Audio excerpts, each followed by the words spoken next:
오늘 주신 말씀을 가지고 새 힘 주시는 하나님이라는 말씀의 제목으로 함께 은혜를 나누고자 합니다.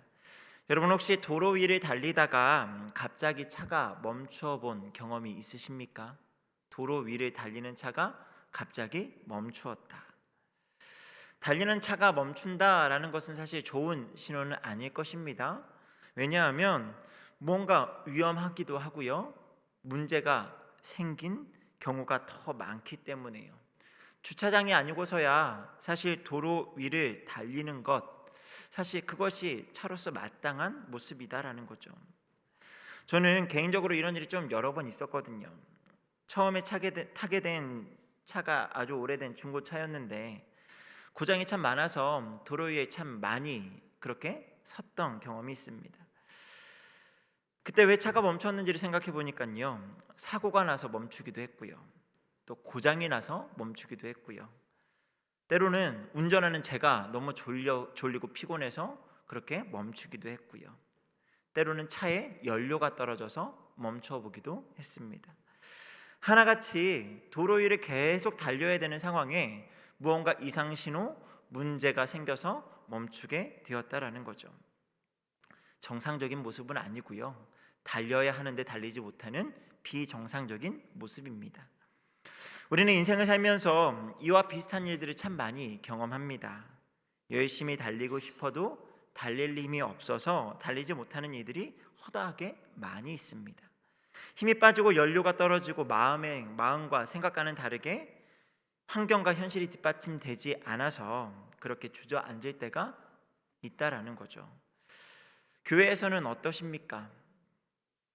역시나 하나님 앞에 열심히 충성, 봉사하고 싶은 마음, 은혜 받은 우리라면 누구에겐 다 있는 마음 아닐까요? 그런데 도저히 힘이 나지 않는 분들이 계시지 않을까라는 생각을 해요. 오늘 이와 같은 경험을 한 사람의 이야기가 나옵니다. 그 이야기의 주인공은요, 바로 엘리야입니다. 이스라엘에서 위대한 선지자의 반열에 올라 있어서 엘리야 사후 그 이후에 여전히 신약 시대에도 엘리야라는 이름이 선지자 중에 가장 먼저 오르락 내리락 할 만큼 그렇게 선지자 중에 선지자 엘리야 말이죠. 사실 엘리야가 그런 일을 경험했다라는 것, 정말 힘이 없어서 달리지 못한다라고 이야기한다라는 것이 사실 이해가 가지 않을 수도 있습니다. 악한 시대에 나서 그 시대의 악함을 보고 하나님 앞에 바로잡기 위해서 부단히도 그렇게 애를 썼던 사람이거든요. 많은 능력도 행했고요, 심지어 하나님께서 얼마나 그 열심과 그 신앙을 기쁘게 보셨는지 죽음을 경험하지 않고 하나님 앞에 올라간 사람, 그 사람이 엘리야인데 그가 힘이 빠져서 지쳐있다라는 모습이 사실 이해가 되지 않는 모습이라는 거죠. 그런데 그가 도저히 힘을 내지 못하고 절망의 상황에 엎드려져 있는 모습, 그 이야기가 오늘 말씀의 이야기입니다. 사실 이와 같은 상황이 이상하게 여겨지는 것은 오늘 본문의 일이 벌어지기 바로 전에만 하더라도 엘리야는요, 엄청난 일들을 경험했던 선지자였습니다. 갈멜산에서의 일인데요, 어떤 일이 벌어졌습니까? 바알과 아세라, 우상을 섬기는 그런 선지자들 850명과 엘리야 혼자 850대 1의 싸움을 벌였거든요.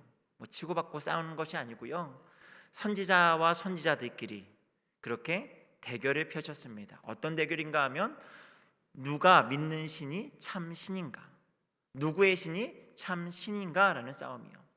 바알과 아세라 그리고 하나님, 이 둘 중에 누가 진짜 신인가 하는 신들의 전쟁을 지금 이 선지자들이 벌이고 있다라는 거죠.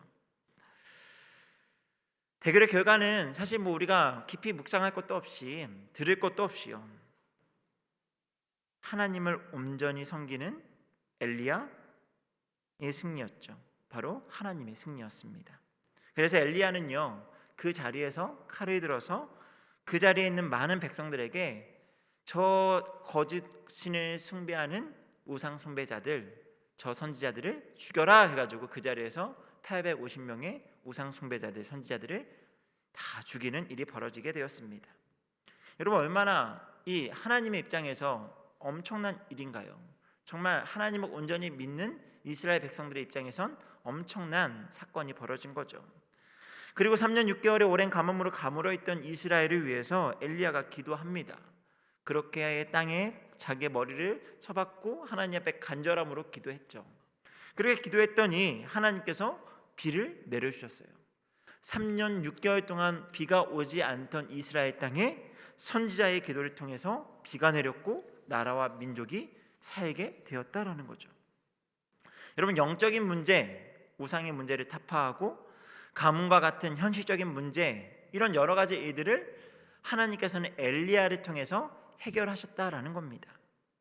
여러분, 이쯤 했다면 이제 하나님 앞에 우상을 숭배하던 아합 왕도 이제 정신 차려야 되는 것 아닐까요?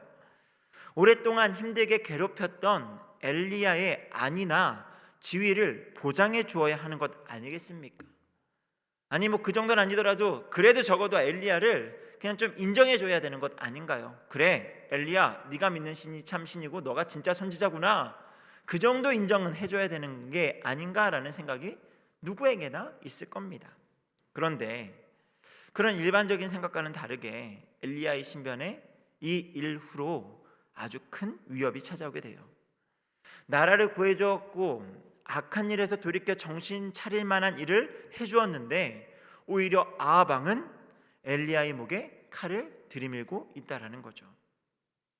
그 일의 시작은 아합 왕의 아내 이세벨 때문이었습니다. 애초에 엘리야를 좋아하지 않았죠.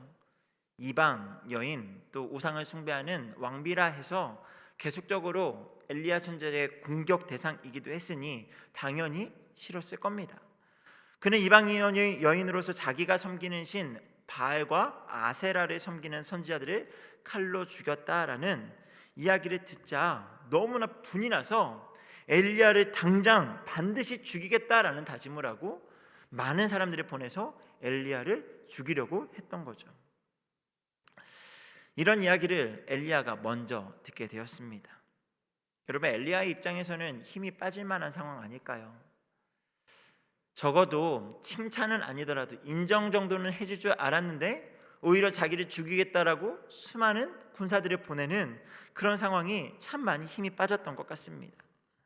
하나님을 향한 열심히 유별나다 할 정도의 선지자로서 하나님을 업신여기는 사람들 앞에 하나님의 영광을 드러냈고 그렇게 열심히 뛰었건만 고작 자기에게 돌아오는 것이라고는 죽음의 위협밖에 없으니 지치고 실망하고 힘이 빠졌을 수밖에 없다라는 거죠. 그러니 이와 같은 상황에서 엘리야가 멀리 광야로 들어가고요, 자기의 목숨을 끊으려고까지 하는 상황이 발생하게 됩니다. 우리의 본문 3절과 4절 말씀을 같이 읽도록 하겠습니다. 함께 읽겠습니다. 시작. 그가 이 형편을 보고 일어나 브에세바에 이르러 자기의 사환을 그곳에 머물게 하고 자기 사환은 강야로 들어가 하룻길쯤 가서 한 로뎀나무 아래에 앉아서 자기가 죽기를 원하여 이르되 여호와여 넉넉하오니 지금 내 생명을 거두시옵소서. 나는 내 조상들보다 낫지 못하니이다 하고. 여러분, 얼마나 힘이 들었으면 하나님의 크신 역사를 그렇게나 많이 경험했던 선지자가 죽을 결심까지 했을까요? 사실 얼마만큼 힘들었을지 잘 몰랐거든요. 근데 이와 같은 고백 때문에 이젠 죽기를 원합니다. 하나님, 그런 모습 속에서 엘리야가 정말 힘들었구나 라는 것을 생각할 수 있었습니다. 여러분, 이 엘리야가 이런 모습을 보인다라는 게 우리에게는 어떤 의미일까요? 그것은 저와 여러분 누구라도 힘들 수 있다라는 거예요. 엘리야가 하나님의 역사를 경험했던, 하나님의 누구보다 사랑했고 하나님의 사랑을 많이 받았던 엘리야가 이런 말을 했다라고 한다면 저 여러분 누구라도 예외 없이 이럴 수 있다라는 거예요. 이 자리에 설교를 하고 있는 저나 앉아있는 여러분 모두가, 아니면 우리보다 조금 더 나은 믿음의 소유자 누구라 할지라도 예외 없이 다 힘이 들 수 있다라는 거죠. 여러분, 엘리야의 심정이 이해가 가지 않습니까?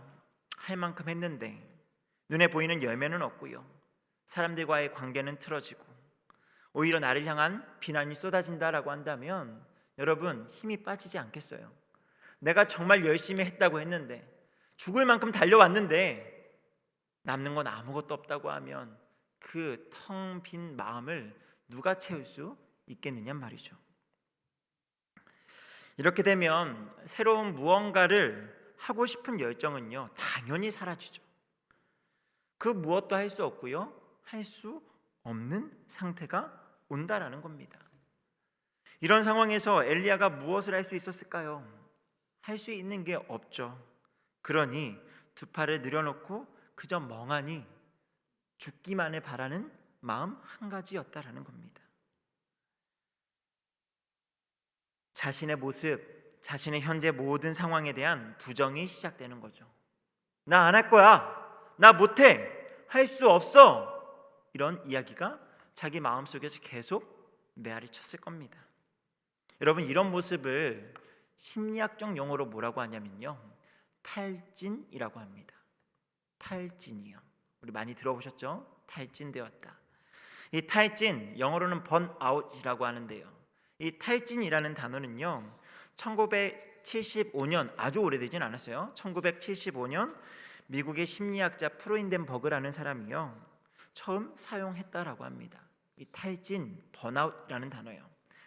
근데 이 탈진은 누가 경험을 하는가 하면 대부분 수준 높은 헌신을 하거나 긴장의 연속 속에 살아온 사람들이 경험하는 것이래요. 어떤 사람들이요? 수준 높은 헌신을 하거나 긴장의 연속 속에 살아온 사람들이 탈진을 경험한다는 거죠. 여러분, 교회 안에서 탈진의 경우를 찾자면 누가 탈진에 걸릴까요? 교회에 그냥 예배만 드리고 왔다 갔다 하는 사람이 탈진에 걸릴까요? 전혀 걸릴 일이 없죠. 믿음 자체가 없을 수도 있고요, 아니면 그냥 딱 예배만 왔다 갔다 하는 믿음 정도로서 그냥 다른 세상 일에 바빠서 때로는 힘이 들고 지칠 수 있지만 교회 안에서 영적인 탈진은 오지 않을 거예요. 그럼 누가 교회 안에서 탈진에 걸릴까요? 당연히 이곳 저곳에서 헌신하는 사람들이 탈진에 걸리게 되겠죠.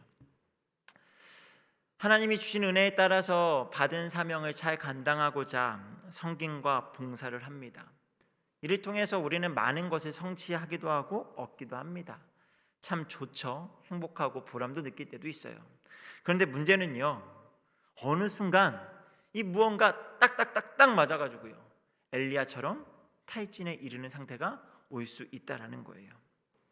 육체적, 정서적, 영적, 관계적 에너지가 다 고갈되어서요 자괴심과 고립과 자신의 한계에 대한 깊은 절망을 경험하는 때가 올 수 있다라는 겁니다.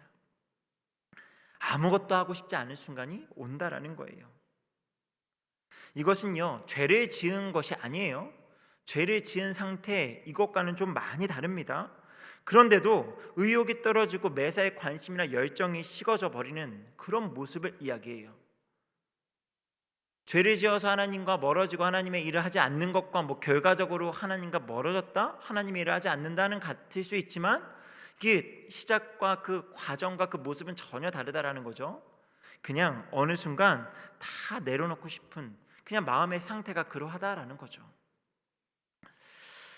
저는 사실 오늘 이 본문의 말씀을 이 연말이 되면 항상 묵상하는 말씀 중에 하나예요. 그냥 딱 대놓고 이 열왕기상 18장, 19장, 20장 이걸 계속 순서대로 이렇게 봅니다.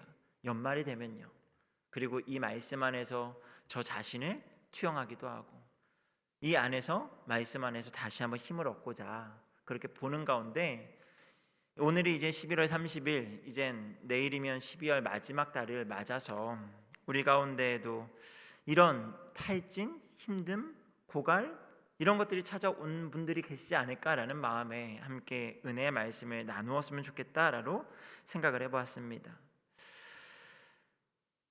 이 말씀을 여기까지 생각한다면 우리 안에는 이젠 엘리야를 응원하는 마음이 생기겠죠. 왜 엘리야를 응원할까요? 엘리야가 그냥 이 자리에서 마치 영화에서 주인공이 일어나서 악당을 물리치고 이런 정도의 응원하는 마음이 아니라, 물론 엘리야가 되어진 일들은 우리가 다 알지만 엘리야를 왜 응원하는가 하면 엘리야가 일어나고 엘리야가 힘을 얻어야 그 엘리야의 모습을 통해서 우리도 힘을 얻고 다시 일어날 수 있는 무언가를 찾을 수 있기 때문에요. 그래서 우리는 엘리야를 응원해야 되고 엘리야를 살펴야 한다라는 거죠. 여러분, 엘리야가 분명 탈진에 빠지게 되었어요. 아무것도 할 수 없어 자기의 목숨을 내려놓고 죽을 날만을 찾고 있습니다. 그런데 하나님께서는요, 자기 백성, 자기 자녀를 결코 버려두지 않으십니다. 탈진 상태에 빠진 엘리야 앞에 하나님의 은혜가 펼쳐지기 시작하죠. 여러분, 오늘 하나님께서 엘리야를 어떻게 일으키시는지 오늘 본문의 말씀과 이어지는 말씀들을 통해서 짧게 세 가지로 은혜를 나누기로 원합니다. 첫 번째로 하나님께서 엘리야를 어떻게 일으키시는가 하면요, 새 힘을 주어서 위로하십니다. 무엇 주신다고요? 새 힘을 주십니다. 5절부터 8절의 말씀을 같이 한번 읽어볼까요? 5절부터 8절입니다. 시작. 로뎀나무 아래에 누워 자더니 천사가 그를 어루만지며 그에게 이르되 일어나서 먹으라 하는지라. 이에 먹고 마시고 다시 누웠더니 여호와의 천사가 또 다시 와서 어루만지며 이르되 일어나 먹으라. 내가 갈 길을 다 가지 못할까 하노라 하는지라. 이에 일어나 먹고 마시고 그 음식물의 힘을 의지하여 40주 40야를 가서 하나님의 산 호렙에 이르니라. 아무것도 할 수 없는 엘리야가 푹 늘어진 채 힘이 빠져 있었죠. 그런데 이때 누군가가 엘리야를 어루만집니다. 바로 하나님께서 보내신 천사입니다. 어루만지면 천사가 말을 하죠. 일어나 먹으라 이야기합니다. 하나님께서 엘리야를 위로하시기 위해서 보내셨는데 빈손으로 보내신 것이 아니고요, 숯불에 구운 떡과 한 병 물을 보내셨다라는 거죠. 이를 먹고 기운을 차리라 말씀하십니다. 그런데 엘리야가 얼마나 지쳐 있었는지 여전히 힘을 차리지 못하고 그것을 먹고 또 자죠. 얼마나 지쳐 있는지를 보여주는 부분인 것 같습니다. 정말 많이 지쳐 있었던 것 같아요.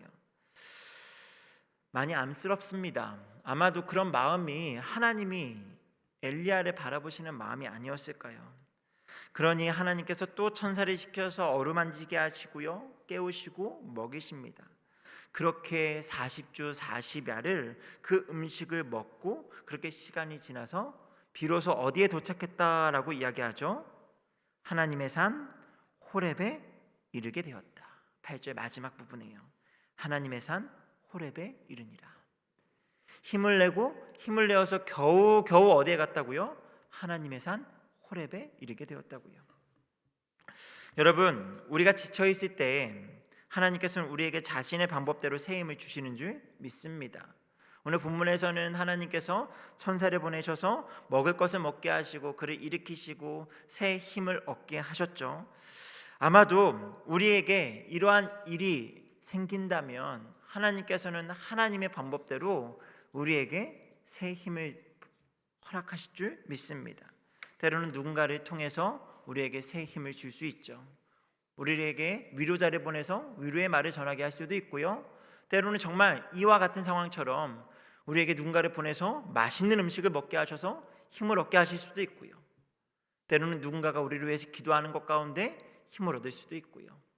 하나님께서 어떻게 일하실지는 모르지만 우리가 우리 있는 모습 그대로, 지쳐있는 그 모습 그대로, 아니 심지어 죽을 만큼 힘들다, 하나님 차라리 저를 데려가 주세요 라고 하는 그 있는 그 모습 그대로를 하나님 앞에 고백하고 하나님의 은혜가 필요하다, 간절하다라고 아뢰이면 하나님께서는 하나님의 크신 손을 펼치셔서 저 여러분을 위로하실 줄 믿습니다.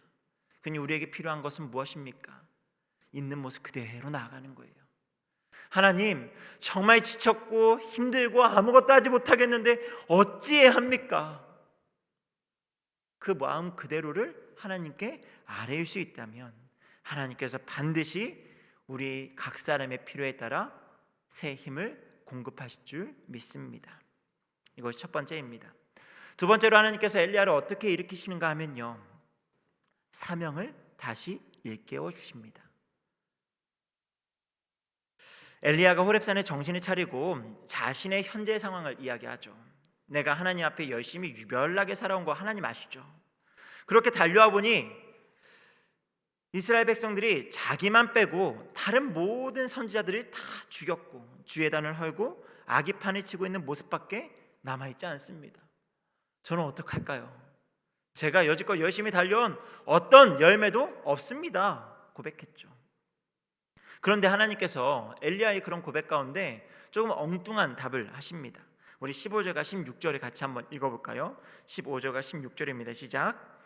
여호와께서 그에게 이르시되 너는 내 길을 돌이켜 광야를 통하여 다메섹에 가서 이르거든 하사엘에게 기름을 부어 아람의 왕이 되게 하고 너는 또 님시의 아들 예후에게 기름을 부어 이스라엘의 왕이 되게 하고 또 아벨 몰라 사벳의 아들 엘리사에게 기름을 부어 너를 대신하여 선지자가 되게 하라. 지금 자기는 힘들고 아무것도 할 수 없겠다 이야기하고 있는데 하나님께서는 오히려 다메섹에 가서 하사엘이라는 사람에게 기름을 부어 왕이 되게 하고 예후라는 사람에게 찾아가서 이스라엘의 왕이 되게 하고 또 엘리사에게 가서 기름을 부어 너를 대신하는 선지자가 되게 해라. 무엇을 말씀하시는 거예요? 너 아직 할 일이 남아있어 말씀하시는 거죠. 지금 아무것도 할 수 없다라고 이야기하는 엘리야에게 오히려 또 다른 일들을 맡기십니다. 새로운 사명을 부여하고 계시는 거예요. 이 모습에 대해서 조금 너무한 거 아닙니까? 라는 생각이 들 수 있어요. 하나님, 조금 전까지만 해도 되게 다정하게 먹을 것 주시고 힘 주시고 일으켜 주시고 막 어루만 주시는 그런 자상한 모습이셨는데 아니 이제 조금 말하고 조금 이제 일어날 것 같으니까 또 바로 또 사명을 주신다고요? 뭔가 안 맞는 것 아닙니까? 조금 쉬게 해주셔야 되는 것 아닌가요? 라는 생각이 들 수 있죠. 하지만 결코 엉뚱하지만은 않은 것이요. 오히려 하나님께서는 새로운 사명을 통해서 새 힘을 얻게 하신다라는 거예요. 사명자에게 있어서 정말 힘을 얻는 동기는요, 사명을 버리고 사명을 내려놓는 거에서 얻는 것이 아니라 사명을 새롭게 부여받을 때 힘이 주어진다라는 거죠. 그리고 그 새롭게 부여되어지는 사명을 통해서 엘리야 선지자가 그렇게 마음에 힘들어했던 문제들을 해결하시겠다라는 것까지 이야기가 되어집니다. 우리 17절 말씀을 함께 읽도록 하겠습니다. 17절입니다. 시작. 하사엘의 칼을 피하는 자를 예후가 죽일 것이요 예후의 칼을 피하는 자를 엘리사가 죽이리라. 지금 누구를 죽인다라고 말씀하는 거냐면 죄악으로 가득한 이스라엘을 죽이시겠다라고 말씀을 하세요. 누구를 통해서요? 하사엘의 칼로. 또 하사엘의 칼을 피한 자들은 예후의 칼로, 또 예후의 칼을 피한 자들은 엘리사를 통해서 하나님께서 죄악이 가득한 이스라엘을 치시고 심판하시겠다 말씀합니다. 여러분, 엘리야가 누구 때문에 힘들었어요? 누구 때문에 지쳤고 지금 이렇게 모든 것이 다 내려놓았습니까? 자신이 열심히 사역했던, 하지만 여전히 죄악이 가득하고 오히려 그 죄악 가운데 돌이키기는커녕 자신들을 위해서 애쓰고 수고했던 선지자 엘리야 자신을 죽이려고 했던 이스라엘 백성들 때문 아닌가요? 아하방 때문 아닙니까? 그런데 하나님께서 말씀하시는 거예요. 엘리야, 너를 괴롭게 하는 이스라엘을, 나의 마음을 아프게 하는 그 이스라엘을 내가 심판할 거야. 내가 그들이 심판하는 가운데 내 마음이 찢어지고 내가 아픈 거지 너가 힘들 필요는 전혀 없단다. 그러니 너는 그 일들을 행할 사람들을 새롭게 세우거라 말씀하시는 거죠. 여러분, 하나님께서는요 엘리야를 다시 한번 위로하시고 하나님의 공의도 실현해 가시죠. 그리고 그 모든 일들을 엘리야에게 새롭게 부여하신 사명을 통해서 행하시겠다 말씀하십니다. 여러분, 이것이 엘리야에게 힘을 준 사명이라는 거죠. 여러분, 우리가 때로 지치고 넘어질 수 있습니다. 하지만 결국 우리를 다시 일으켜 세우는 것은요 하나님께서 허락하시는 사명인 줄 믿습니다. 우리가 사명을 감당하다가 지치고 넘어져서 힘들어서 막 아무것도 할 수 없다 이야기했는데, 아이러니하게도 하나님께 다시 일으켜 세우실 때 무엇을 붙잡고 일어나게 하시냐면 사명을 붙잡고 일어나게 하신다라는 거예요. 비록 공고하고 모든 것을 할 수 없다 이야기하지만 분명한 사명과 비전이 있는 사람은요, 잠시 멈춤은 있지만 쓰러지지 않는다라는 겁니다. 그러니 우리가 힘이 빠지고 지쳐 있다면 하나님께서 내게 주신 사명을 돌아보아야 할 것입니다. 내게 주신 사명은 무엇인가? 나를 향하신 하나님의 계획은 무엇인가? 우리 가정을 향한 하나님의 뜻은 무엇이지? 우리 교회를 향해 하나님께서 무엇을 하기 원하시지? 이 나라와 이 민족을 향해서 하나님, 내가 무엇을 해야겠습니까? 그렇게 한 번 더 하나님의 계획과 사명에 대해서 묻고 기도하는 저와 여러분 되기를 바랍니다. 여러분, 이런 기도를 드린다고 해서 실제 우리 개인의 사명이 막상 우리의 삶으로 돌아와서 크게 달라지지는 않더라고요. 물론 어느 정도 달라지는 것들도 있어요. 전혀 다른, 전혀 새로운 일들을 맡기실 때도 있습니다. 하지만 대개의 경우 크게 달라지지 않더라고요. 왜요? 제가 경험을 했거든요. 제가 아까 처음에 말씀드렸잖아요. 저는 해년마다 이쯤 되면 11월, 12월이 되면 이 열왕기상 말씀, 이 본문의 말씀을 계속 묵상하면서 하나님, 오늘도 지쳐서 하나님 말씀을 묵상합니다. 하나님, 새 힘 주시기 원합니다. 그렇게 기도하는데 하나님께서 막 새로운 사명을 막 주시지 않더라고요. 환경은 전혀 달라지지 않았습니다. 섬기는 모습 그대로 교회 안에서, 가정 안에서 섬겨야 되더라고요. 그런데 달라지는 것이 있어요.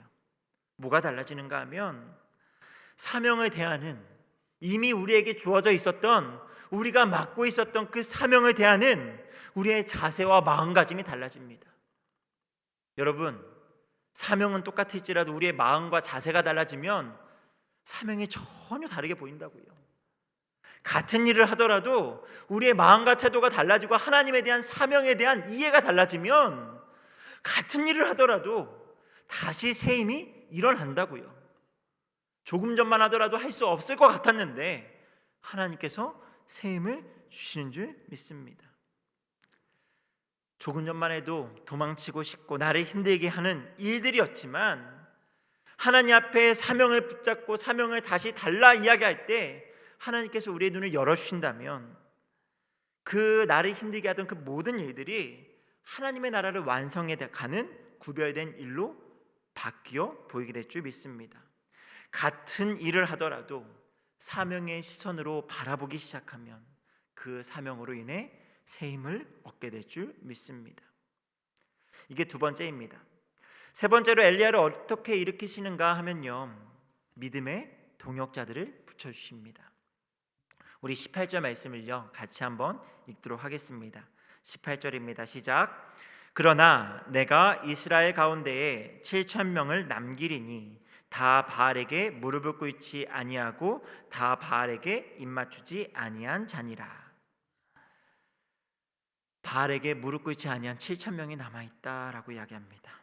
여러분, 조금 전에 엘리야가 하나님 앞에 무엇을 원망하고 불평했죠? 무엇 때문에 힘들다라고 이야기했습니까? 하나님, 저밖에 남지 않았습니다.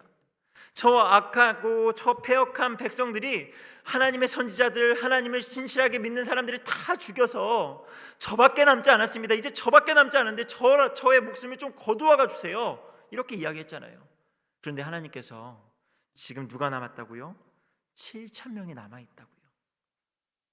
엘리야의 시선을 지금 바꿔주시는 거예요. 엘리야, 너만 남지 않았어. 아직 7,000명이나 있단다. 그들이 공동체로 어떤 무리를 지어서 신앙촌과 같이 어떤 이렇게 모여 있다라기보단 아마도 제 생각엔 소수, 엘리야처럼 개인이나 소수 이렇게 떨어져서 있는 사람들을 하나님의 시각에서 그렇게 믿는 자들을 다 하나님은 다 아시니까요. 그렇게 7,000명이 남아있지 않았을까 생각이 되어져요. 만약 그렇지 않았다면 아마도 아합 왕에 의해서 무언가 그 목숨 생명을 이어가는 것이 쉽지 않았기 때문이죠. 지금 엘리야처럼 때로는 지치기도 하고 힘이 들어 좌절하기도 했지만 여전히 하나님 앞에 믿음을 세우고 그렇게 하나님을 붙잡고 살아가는 사람들이 7,000명이 남아있다 말씀하십니다. 여러분, 나 혼자 섰다라고 생각하면 힘이 들죠. 혼자 있을 때는 참 많이 힘듭니다. 하지만 동역자가 있다라는 것, 함께하는 사람이 있다라는 건요, 아주 큰 힘이 됩니다.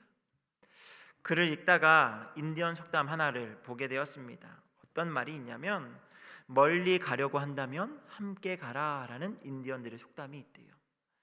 여러분, 우리가 아무리 힘들어도요, 하나님께서는 분명 내 주위에 믿음의 동역자들을 붙여주시는 줄 믿습니다. 내가 돌아보지 않았을 뿐이지 하나님께서는 여전히 내 주위에 함께 걸어갈 사람들을 허락해 주셨다라는 거예요. 조금 전만 해도 나 혼자라고 생각했던 내 시선을 열게 하시면, 그래서 내 주위를 둘러보게 되면 바알에게 무릎 꿇지 않은 7천 명의 그런 믿음의 동역자들이 내 주변에 있다라는 겁니다. 여러분, 엘리야에게 이렇게 7천 명이 있다라고 할 때 엘리야를 힘을 주시기 위함도 있지만, 또한 엘리야에게 또 어떤 메시지가 될까요?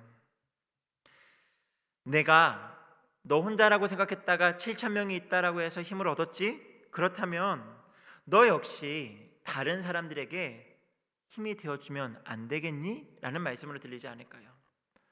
아마도 무리지어서 7천 명이 있지 않고 개인 소수로 따로따로 있다면 엘리야도 너 이제 정신 차리고 너가 다시 누군가에게 힘이 되어줘야 되지 않겠냐라고 지금 말씀하시는 것처럼 들립니다. 여러분, 우리는요, 서로에게 7천 명이 되어줘야 돼요. 그냥 나 중심에서 7천 명을 찾는 것 말고요, 내가 7천 명이 되어서 지금 이 시간 엎드려져 있고 정말 죽을 것만 같고 힘들어서 아무것도 하지 못할 것 같은 누군가에게 내가 당신의 7천 명입니다, 내가 당신과 함께할 동역자입니다, 그렇게 가서 손을 잡아줄 수 있어야 된다라는 거죠. 여러분, 하나님께서는 우리에게 동역자들을 허락하심으로 우리에게 새 힘을 주시는 줄 믿습니다. 그렇다면 우리 역시 누군가에게 힘이 되어주는 그런 동역자가 되기를 소망합니다. 말씀 맺도록 하겠습니다. 위대한 선지자 엘리야도요, 지쳐서 심지어 죽음을 결심할 정도였습니다. 그렇다면 저 여러분 누구라도 지쳐서 쓰러질 수 있다라는 것을 인정할 수 있기를 바랍니다. 한 사람도 예외 없이요. 잠시 예배만 드리고 왔다 갔다 한다라고 한다면 지치지 않을 수 있지만, 적어도 사명을 은혜 가운데 하나님 잘 감당해 보겠습니다라고 그렇게 다짐하고 무언가를 열심히 해왔던 분들이 지쳐서 힘들다 생각이 되어진다면, 오늘 말씀을 생각하면서 그래, 나도 그때가 왔구나 생각하면 된다라는 거예요. 그런데 우리가 그렇게 지쳐 있을 때 하나님께서는 우리에게 새 힘을 주시는 줄 믿습니다. 그러니 오늘 우리에게 주시는 말씀을 붙잡고 다시 한번 하나님께서 우리에게 어떤 모양으로 새 힘을 주실까를 기대하며 나아가기를 바라요. 있는 모습 그대로 하나님, 저 힘들고 지쳐 있어요, 아무것도 하지 못하겠습니다 고백하며 나아갈 때 하나님께서 우리에게 어떤 일들을 행하실지를 기대하며 기도하며 나아가는 우리가 되기를 소망합니다. 그리고 하나님 앞에 새로운 사명을 붙잡기를 기도하기를 원합니다. 하나님, 내가 다시 하나님께서 허락하시는 사명을 붙잡고 일어나기 원합니다. 하나님, 나에게 사명을 허락하여 주시옵소서. 아마 전혀 다른, 전혀 새로운 사명을 주실 수도 있습니다. 하지만 아마도 우리가 이미 맡고 있는 사명들을 하나님께서 다시 새로운 눈을 열어 보게 하실 줄 믿습니다. 그러면 그 사명들을 통해서 힘을 얻고 하나님의 교회, 하나님의 나라를 세워가는 우리가 되기를 원합니다. 마지막으로요, 하나님께서는 우리에게 믿음의 동역자들을 붙여주셔서 새 힘을 주신 줄 믿습니다. 그리고 저와 여러분이 또 다른 누군가에게 그런 동역자가 되어서 힘을 함께 나눌 수 있기를 바랍니다. 그래서 혹 이 연말에 지쳐있고 힘이 들고 아무것도 하지 못하겠다 마음이 드는 분들이 계시다면, 오늘 말씀 가운데 한 번 더 힘을 얻으시고 새 힘을 주시는 하나님 앞에 감사와 찬송으로 나아가는 우리 모두가 되기를 주님의 이름으로 축복합니다. 같이 기도하겠습니다.